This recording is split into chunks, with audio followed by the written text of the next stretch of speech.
Hello everyone and welcome to another video. और इस video में हम लोग बात करेंगे एक्सेसिबिलिटी के बारे में। तो काफ़ी इंटरेस्टिंग टॉपिक होने वाला है और इस टॉपिक की 2 पार्ट वीडियोस आएगी। और इस वीडियो में हम लोग सिर्फ और सिर्फ एक इंट्रोडक्शन पे फोकस करेंगे। ये समझने की कोशिश करेंगे कि एक्सेसिबिलिटी क्या होती है और किस तरीके से लोग इंटरनेट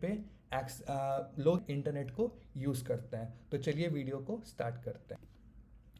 तो ये एक स्टैट है जो मैंने गूगल से पिक किया है कि there are around 1.3 billion people in the world जिनको किसी भी तरीके की डिसेबिलिटी है। और ये 16% of the total world population है। दैट मीन्स 6 में से हर एक इंसान किसी एक तरीके के डिसेबिलिटी से सफ़र करता है।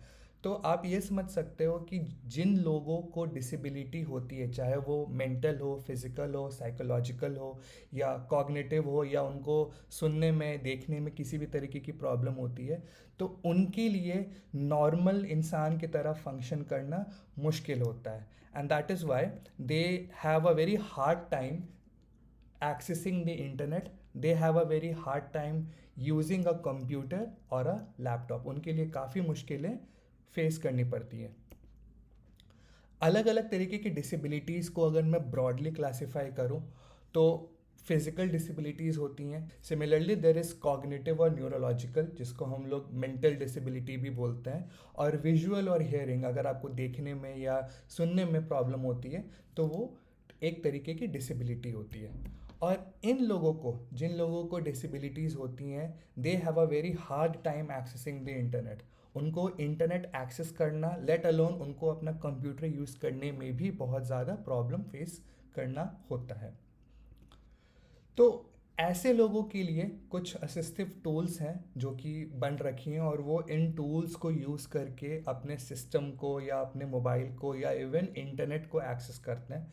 सबसे पहला एक जो असिस्टिव टूल है वो हमारा खुद का कीबोर्ड है। तो सपोज़ करिए कोई एक ऐसा इंसान है जो माउस और कीबोर्ड एक साथ यूज़ नहीं कर सकता, because that person is suffering from some sort of a cognitive disability. तो वो इंसान सिर्फ और सिर्फ कीबोर्ड ही यूज़ करेगा, और वो ये कोशिश करता है कि कीबोर्ड के थ्रू ही पूरे वेब पेज को वो एक्सेस कर पाए। तो अगर आपका वेब पेज ऐसा नहीं है, या आपने अपने वेब पेज को इस तरीके से क्रिएट नहीं किया है जिससे आप अपने वेब पेज को, या कोई भी फिजिकली या मेंटली या कॉग्निटिवली डिसेबल्ड इंसान कीबोर्ड से पूरे वेब पेज को एक्सेस कर सके, then that person is surely not going to entertain your website, या वो आपके वेबसाइट को विजिट नहीं करेगा। Similarly there is another type of assistive tool called mouth stick. अब जिन लोगों को किसी तरीके का फिजिकल डिसेबिलिटी होता है, specially in hands, and they can not use their hands to access the internet, तो वो एक स्टाइलस को अपने मुंह में पकड़ के स्क्रीन पे टच करते हैं, and that is how they interact with the device और दे एक्सेस द इंटरनेट। अब आप खुद समझो कि एक माउथ स्टिक से एक डिवाइस को यूज़ करने में कितनी प्रॉब्लम हो सकती है। तो अगर आपका वेब पेज या वेबसाइट ऐसा नहीं आपने बनाया है जिससे एक ऐसा इंसान जो माउथ स्टिक यूज़ करके इंटरनेट एक्सेस कर रहा है वो आपके वेब पेज को यूज़ कर सके, then again that person is not going to use your website. एक बहुत ही फैसिनेटिंग असिस्टिव टूल होती है कॉल्ड अ सिंगल स्विच, है जिसका फोटो मैंने यहाँ पर दे रखा है। अब सिंगल स्विच के बारे में मैं एक रिप्रेजेंटेशन आपको बताता हूँ। वो ये है कि single switch is just a single switch. ये एक स्विच होता है जिसको जो भी डिसेबल्ड पर्सन है वो प्रेस करता है, एंड स्क्रीन पे उसको एक कीबोर्ड दिखती रहती है। तो there are all these alphabets and numbers and letters, बहुत सारे अल्फ़ाबेट्स और लेटर्स यहाँ पर स्क्रीन पे उसको दिखते रहते हैं। और हमारे सिस्टम का स्क्रीन रीडर बारी बारी से हर लेटर को पढ़ता है। तो अगर आप अपने कीबोर्ड पे देखोगे तो QWERTY इस तरीके से आपको वर्ड्स दिखेंगे। तो जो हमारा सिस्टम है, जो हमारा कंप्यूटर है, वो turn by turn in alphabets को रीड करता है। और जब भी हमारा सिस्टम एक ऐसे अल्फ़ाबेट या एक ऐसे कैरेक्टर पे पहुंचता है जिसको यूज़र यूज़ करना चाहता है, वो इस बटन को प्रेस कर देता है। तो फॉर एग्ज़ाम्पल लेट्स से कि वो अपना नाम लिखना चाह रहा है, लेट्स से उसका नाम मोहित है। अब जैसे ही हमारा सिस्टम एम पे पहुंचेगा, जैसे ही हमारा सिस्टम एम पे पहुंचेगा, वो इस स्विच को प्रेस कर देगा और स्क्रीन पे एम प्रिंट हो जाएगी। अब सिस्टम वापस से सारे कैरेक्टर्स को पढ़ना स्टार्ट करता है, QWERTY, और जैसे ही वो ओ पे पहुंचेगा, यूज़र फिर से स्विच को क्लिक करेगा और ओ टाइप हो जाएगा। तो ये होता है सिंगल स्विच का फंडा, और इस तरीके से लोग अपने सिस्टम या अपने ब्राउज़र के साथ इंटरैक्ट करते हैं। और ये हमारे फाइनल असिस्टिव टूल्स नहीं है, बहुत तरीके के असिस्टिव टूल्स होते हैं, मैंने बस यहाँ पर 3 का ही जिक्र किया है। But now this bags the question कि अगर दुनिया में डिसेबिलिटी है और उनके लिए हम लोग वेबसाइट बना रहे हैं, so what can we do about it. तो ये सारे क्वेश्चंस आपके माइंड में डेफिनेटली आने चाहिए कि what can we do about it, और can we tackle all the problems, और क्या ये सही में नेसेसरी है, क्या हमें सही में एक डिसेबल इंसान के लिए या person who is suffering from any sort of a disability, हमें उनकी नीड्स भी अपने वेब पेज पे इनकॉर्पोरेट करनी चाहिए। क्या कोई रूल्स होते हैं जो हमें फॉलो करने चाहिए ताकि हर वो इंसान जो किसी तरीके से चैलेंज्ड है वो हमारे वेबसाइट को यूज़ कर सके। और सबसे इम्पॉर्टेंट, क्या इस चीज़ को इम्प्लीमेंट करना टफ़ है। ये सारे क्वेश्चंस हमारे माइंड में ऑटोमेटिकली आ जाते हैं, तो मैं हर इस क्वेश्चन का जवाब दूंगा। तो सबसे पहले जो पॉइंट आता है कि why should you care about web accessibility, why should you even care about making your web page accessible. आपको क्यों अपने वेबसाइट या वेब पेज को किसी फिजिकली चैलेंज या मेंटली चैलेंज या न्यूरोलॉजिकली चैलेंज इंसान के लिए एक्सेसिबल बनाना चाहिए।